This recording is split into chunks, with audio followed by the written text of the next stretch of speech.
Rainbow Dash has always been a really cool character to me. Her brash attitude and that fierce, brave, and seemingly fearless exterior make her one tough pony.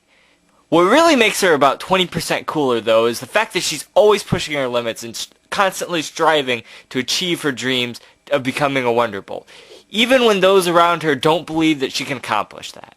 This resonates with me because I've always had really big dreams, and I try to make them a reality, but usually they come crashing down instead. Dashie shows that if you pick yourself back up and keep trying, someday you'll be sure to fly higher than all of the rest and do the impossible. I love Rainbow Dash, and while she's far from being best pony for me, we'll get into that soon, trust me, I have a friend who really despises her ego. This issue drives straight into that problem and attempts to show that just because you're awesome and everyone should know it, you shouldn't boast about your talents. Rather, use them to help people. Let's start with the art. Here we see a vast improvement over the previous issue. Just look at the cover. So awesome! Straight away we see Tank again, and a gray pony who's a recolor of Applejack, which is sort of rare. I love how Dash is rocking out on that guitar and has those iconic goggles from the episodes like Hurricane Fluttershy. Also, there's this really sleek segmented look to the rainbow color of the Sonic Rainbow, which adds a little more to the comic book flair of it. The gremlins also remind me a lot, visually, of the teenage dragons from Dragon Quest. Overall, the art takes a really dark tone in this issue, but it's great nevertheless. The story is pretty simple, but actually pretty deep metaphorical glory when you examine it more closely. We start off with Dash following up the Wonderbolts at a festival with a Sonic Rainbow, significant as when the first time they met, that's how she saved the day. The references begin in full force here, with a line about going 20% faster and continuing non-stop until the end. Dash flies into a menacing cloud while pushing herself too hard, and her wings go on the fritz, so she can't get away. This is really interesting given the same thing happens in the second half of Double Rainbow, which came out a few months after this, but could also be an odd coincidence. When things get a little creepier, it's interesting to see how Dashie uses her determination to pull through and appears collected for the press only a few moments later, bound to defeat this evil cloud. Before that, though, is possibly the darkest scene here, in which the cloud says, "We're here to take your tears and your broken little heart." In a comic essentially made for little girls, yup. Rainbow Dash falls and is saved by Spitfire, another reference to the episode Sonic Rainbow, only this time the roles are reversed. When she first tries to defeat the gremlins, we see Rainbow Dash using a blast of light in the same pose that Twi was in the pilot episode when she first harnessed the elements of harmony. She even creates Legos from her rainbow trail, stacking them in a Tetris-like fashion. Soon after that fails, Applejack is introduced, trying to knock some sense into Rainbow Dash, but to no avail, as she isn't even really listening. It's kind of cool that the writer thought to use both of these characters in this situation, due to the fact that they're both voiced by Ashley Ball. Also, AJ says she wants to grow kiwis? Just why?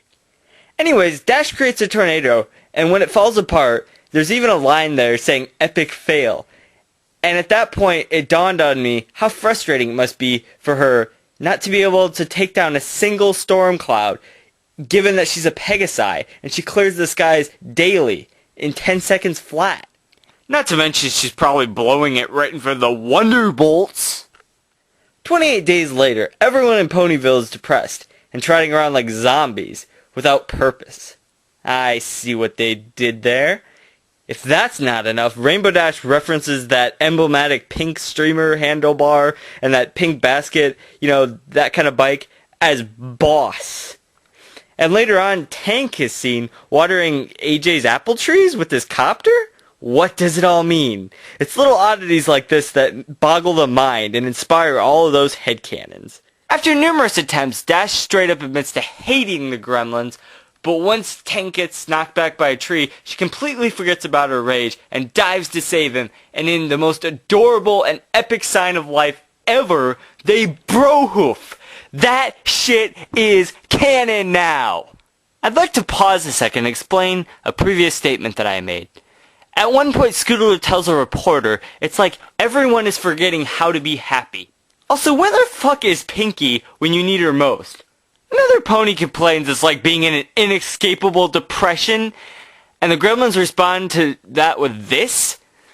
Your every defeat fuels our success. I just want to take this opportunity to point out the brilliance of all of this. These gremlins feed on the hatred and the determination of Dash's ego, so the gloomy, nightmarish atmosphere makes this a clear metaphor for the darkness that surrounds our world and that sadness that everyone feels. It's starting to sound familiar, isn't it? Wasn't there another pony who fed and preyed on this sorrow?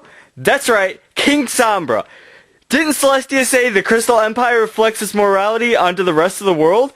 And Sombra spreads depression and causes memory issues as well? It's all a recreation of what happened in the Crystal Empire. At the beginning of Season 3? This time serving to teach Rainbow Dash a very important lesson?